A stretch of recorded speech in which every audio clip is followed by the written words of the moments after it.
But I'm here to talk about his life because this is his birthday. But Dr. King has been dead longer than he lived. He was 39 years old when he died. And it's almost 50 years, or near 50 years later, we're still celebrating his birthday. And his life, which says to us that he lived the kind of life that we want to talk about it. Now, I have to ask myself, and I hope you'll ask yourself, am I doing anything today that will make people want to remember me when I'm gone? I just came back from my hometown of Oklahoma, and I was so honored, and I was telling Dr. Barber about this, and I don't have enough time to tell you this, but I had the highest moment just last night when my hometown is planning, they're building a Martin Luther King library, and the city cleared the area on which to build the library.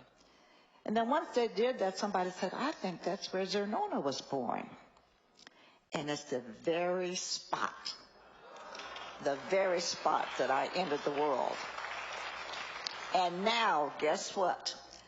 When yesterday, they changed the name of the street to Xernona Clayton-Way. And thank you. Thank you. And now, this new library, when it's finished, will be at the intersection of Martin Luther King Jr. Boulevard and Xernona Clayton Way. Isn't that great? But the Lord has blessed me so bountifully, so bountifully. And now I can boast about the fact that I am one person who has 2 streets and a park named after her. And I'm still living. It's all from the goodness of God. But let me just talk a moment about my friend. And I want to dispel one myth. I go to schools a lot, and people will ask, who was Martin Luther King? They say, oh, he's the one who fought and died to free black people. That is not true. Dr. King lived and ultimately died trying to free everybody. Because he said, unless all are free, none are free. And we were thrown out, and I was too, out of a hotel downtown years ago when one of my many jobs was to arrange luncheons and dinners and so forth for dignitaries who'd come to Atlanta to visit with Dr. King. And this particular day, and I pride myself on kind of doing things the right way, and I had planned well, I thought. And then at luncheon time came, and nothing went right. Absolutely nothing. It was just the loudest event. And Dr. King said, well, why don't we just call the general manager? Because somehow you think if you get the head person, they will solve your problems. That man, who happened to be white, stood before us, and Dr. King explained to him how we were getting lousy service, the food, just everything. And he posed one question to the general manager. He said, what seems to be the problem? The general manager said, it's simple. You bring blacks and whites in here to eat together, and we don't like it. And frankly, we don't want your business. And he said, then I hope I didn't insult you. Dr. King said, oh, no, you've inspired us.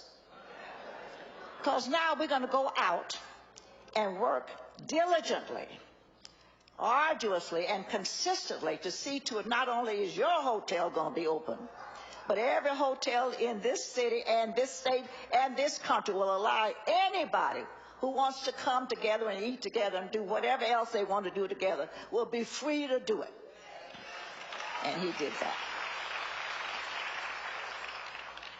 We were getting ready to go to Birmingham, and you know the story of the Birmingham conflict. It was one of the worst we've encountered. So after it was all over, Dr. King sent me down to prepare the city and basically the hotel, because we were coming in there for our national convention. And although we had gotten the law passed, he said, well, we're sure that they're going to welcome us. So he wanted to go out because he thought I could kind of talk to folk and kind of soothe things over. And I went there with that mission. So I met with the general manager and asked to speak to all of their head departments and said, listen, we're coming for convention. And we're a Christian organization, but, you know, Christians do the same thing as a lot of other folk do. At conventions, some people drink, some people get loud, some people run and jump and holler, but they're spending money. And so this convention is going to be like every other convention except in color. So be prepared that it's just another convention. And so after I met with them, things seemed to have been okay. And I came back and told Dr. King, I think they're ready for us. Well, when we went there, Dr. King said, I'd like to meet with the manager. So we were standing in the lobby of the hotel. And Dr. King was talking to the manager, and he said, and Ms. Clayton tells me that you all have done a good job to prepare your staff, and we are looking forward to a good convention and so forth. While we were standing there, a nice looking, I have to describe the man because we do superficial judging. You know, we think what looks good is good. That ain't always the case. Excuse me, I know y'all speak good English. That is not always the case. So this nice-looking white man had a beautiful suit on, a tie and a shirt, and walked over to us and said, are you Martha Luton? Now, you know then that he's spelling trouble. Martha Luton King. And Dr. King said, well, I'm Martin Luther King, Jr.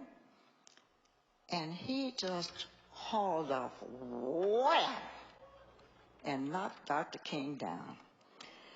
Now, I explained to them I was new to the nonviolent movement. So I had not been fully indoctrinated. So I got to getting ready here and pulling, getting ready to sock him. And when we got Dr. King up, he just dusted himself off. And then he said to me later, listen, you got to be nonviolent, because you too little whipping about it. And I said, yeah, but if I kick them in the right place, I can get their attention.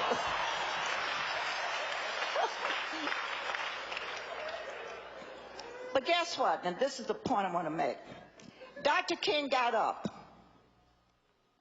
and said, and we were all mad. I mean, you don't want to see nobody knocking down on the floor, on the ground. He said, never, ever respond with ugliness. Never. And I can tell you this, I don't have time to tell you 4 or 5 different incidents that I could describe for you where the man would just get up, dust himself off, and said, these kind of things just remind us we got a lot of work to do. We got to go busily going through the neighborhoods, changing negative attitudes. It was his theory that when you change a man's heart, then you can change his behavior. We can do that today. Change attitudes. Change people's hearts. The man was indescribable.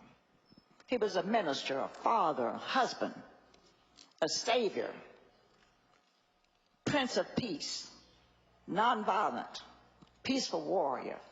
These are things I could describe from Martin Luther King. But I want you to know that he was a man who practiced what he preached. And all of us don't do that. And I want to leave you with this, that there's anything, we just can't sing just happy birthday and take a day off from work and call it a holiday. Let's look at the life we're celebrating. The man lived an exemplary life. He was unselfish, and when he got the Nobel Peace Prize, there was a check attached to it. He gave that money, all of it, away, because he said, this is not for me.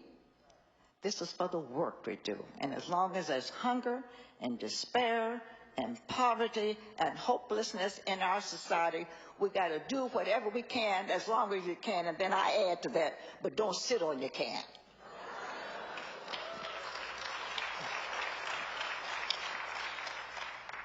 I hope that in my young life, because age is just a number, and I picked one, 31 is about all I'm going to claim.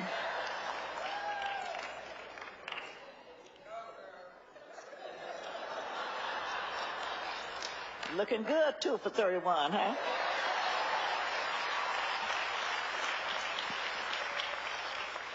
I hope that people will want to remember me, not in a selfish, boastful,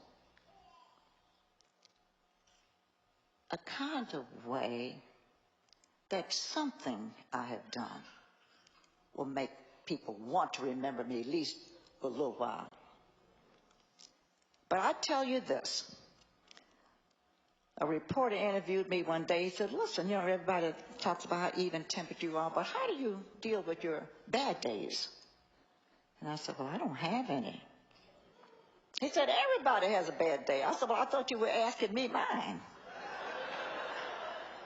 I don't have them. He said, explain. I said, very simple.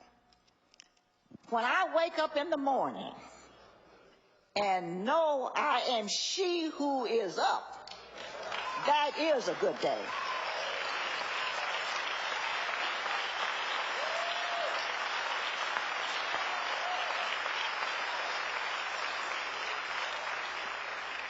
And not only do I get up, I also check the paper, the obituary column, be sure my picture's not over there. But I also realize that some people will get up, but they won't know who they are because the mental capacity has dissipated. So the Lord has blessed me with 3 days of sanity. And I said, I'll fake the rest of the week. But I consider this another day to do something good for somebody else because God's been good to me. Let's remember the life of Martin Luther King Jr., but let's take from that, extrapolate from his life some ingredient that we can make applicable to our own lives.